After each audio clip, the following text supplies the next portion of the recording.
তোর ছেলের কি কপাল রে, সকালে লক্ষ্মী সন্ধ্যেবেলায় সুন্দরী।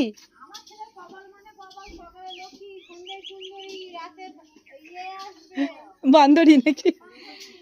সকালবেলা লক্ষ্মী এসে খেয়ে গেল আর এখন খাচ্ছে সুন্দরী। আসুন সুন্দরী, বাড়ির দিকে যান, টাটা।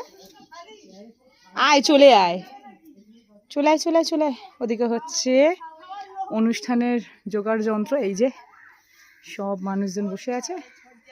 আর এদিকে ইনি ওখানটায় গিয়ে ভিড় করছিল, ওখান থেকে নড়বে না কিছুতে। একটা আলু দেওয়া হয়েছে খাওয়ার জন্য, আর এখন উনি আর আলু খাবে। আয় আয় আয়, কি আবার আলু?